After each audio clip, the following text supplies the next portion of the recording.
ಮಾತಾಡ್ತಾ ಇಲ್ಲ. ನಾವು ಬ್ರಾಹ್ಮಣರ ದೇವತೆಗಳ ಗುರು ಅಂತ ಹೇಳಿ ಯಾರನ್ನ ಕರೀತಾರೆ? ಬೃಹಸ್ಪತ್ಯಾಚಾರ್ಯ ಅವರನ್ನ ಕರೀತಾರೆ. ಅವರ ತಂದೆ ಅಂಗಿರಸ ಮಹರ್ಷಿಗಳು. ಅವರು ಯಜ್ಞದ ಕಲ್ಪನೆಯನ್ನ ಮಾಡಿಕೊಟ್ಟಂಥವರು ಅಂಗಿರಸ ಋಷಿ ಮುನಿಗಳು.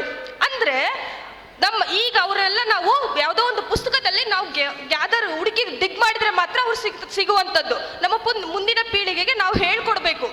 ಅಂತಹ ಸನಾತನ ಧರ್ಮವನ್ನ ಹೊಂದಿರುವಂತಹ ನಾವು ಬ್ರಾಹ್ಮಣರ. ಜನಿವಾರ ಹಾಕ್ಬಿಟ್ಟಿದ್ವಿ, ಶ್ಲೋಕ ಗೀಕ ಎಲ್ಲ ಬಂದ್ಬಿಡುತ್ತೆ, ಹಾಗಾಗಿ ನಾವು ಬ್ರಾಹ್ಮಣರ. ಖಂಡಿತ ತಪ್ಪು. Don't compare. ಈ ಕೆಲಸವನ್ನ ಮೊದಲು ಬಿಡಿ. ನಾವು ಬ್ರಾಹ್ಮಣರಿಗಿನ್ನ ಕುಲಶ್ರೇಷ್ಠರು ಅಂತ ನಾನು ಹೇಳೋದಕ್ಕೆ ಇಷ್ಟಪಡ್ತೀನಿ. Is it right? ಹೇಗೆ ಅಂತ ಕೇಳಿ. ಬ್ರಾಹ್ಮಣರು ವೈದಿಕ ಧರ್ಮವನ್ನ ಮಾತ್ರ ಕಲ್ತಿರುವುದು. ನಾವು ವೈದಿಕ ಧರ್ಮದ ಜೊತೆಗೆ ಶಿಲ್ಪಶಾಸ್ತ್ರವನ್ನು ಕೂಡ ಕಲ್ತಿದ್ದೀವಿ. ಓಕೆ, ಕಲ್ಪನೆಯಲ್ಲಿ ಇದ್ದದ್ದನ್ನ ಪ್ರಸ್ತುತಪಡಿಸಿರುವಂಥವರು ನಾವು.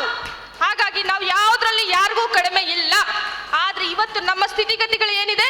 ನಮಗೂ ಮೀಸಲಾತಿ ಕೊಡಿ, ನಮಗೂ ಕೊಡಿ, ನಮ್ಗೆ ಅವಕಾಶ ಕೊಡಿ. ನಾವು ಸಾಮಾಜಿಕವಾಗಿ ಡಿಸ್ಕ್ರಿಮಿನೇಷನ್ ಅನ್ನ ಅನುಭವಿಸ್ತಾ ಇದ್ದೀವಿ ಅಂತೇಳಿ ಬೇಡಬೇಕಾ? ನಾವು ಬೇಡ ಸ್ಥಿತಿ ಇಲ್ಲ. ನಮ್ಮದು ನಾವು ತಗೋಬೇಕು ಅಷ್ಟೇ. ಯಾವತ್ತಿದ್ರು ಯಾವಾಗ್ಲೂ ಪ್ರಯತ್ನದಿಂದ ಮಾತ್ರ ತಗೊಳೋದಕ್ಕೆ ಸಾಧ್ಯ ವಿನಃ ಪವಾಡದಿಂದ ಅಲ್ಲ. ಹಾಗಾಗಿ ನಾವೆಲ್ಲ ಏನಾಗ್ಬೇಕು? ಫಸ್ಟು ಒಗ್ಗಟ್ಟಿನಿಂದ ಸೇರ್ಬೇಕು. ಒಗ್ಗಟ್ಟಂದ್ರೆ ಯಾವ ರೀತಿ?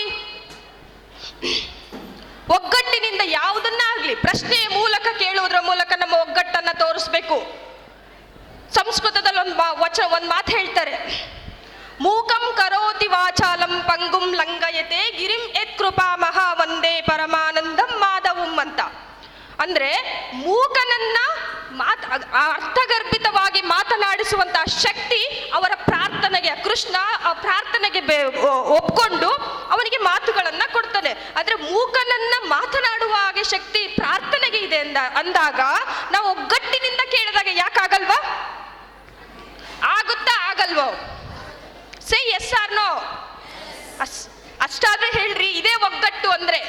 ಓಕೆ, ಯಾರೋ ಒಬ್ರು ಮಾತಾಡ್ತಿದ್ದಾರೆ ಬಿಟ್ಬಿಟ್ಟು ನಮ್ಮ ಪಾಡಿ ನಾವು ಹಿಂದೆ ಇರೋದಲ್ಲ, ಇದು ಒಗ್ಗಟ್ಟು. ಸೊ ಈ ರೀತಿ ನಾವು ಹೋಗ್ಬೇಕು. ಅದಕ್ಕೋಸ್ಕರ ಏನ್ ಮಾಡ್ಬೇಕು?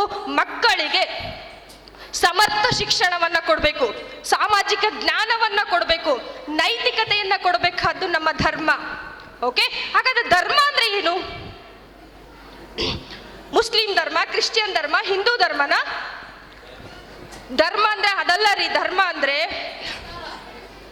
ಎಸ್ ಎಕ್ಸಾಕ್ಟ್ಲಿ, ಧರ್ಮ ಅಂದ್ರೆ ಯಾವುದು ಸರಿ ಯಾವುದು ತಪ್ಪು ಅನ್ನೋದನ್ನ ವಿಚಾರಣೆಯ ಮೂಲಕ ಒಪ್ಪುವಂಥದ್ದೇ ಧರ್ಮ ಅಂತ ಕರೀತಾರೆ. ಅದು ಧರ್ಮ. ನಾವು ಹೇಳ್ತೀವಲ್ಲ ಮುಸ್ಲಿಮ್ಸ್ ಧರ್ಮ, ಅದು ಖಂಡಿತ ಅಲ್ಲ. ಅದನ್ನ ತಲೆಯಿಂದ ತೆಗೆದು ಬಿಡಿ.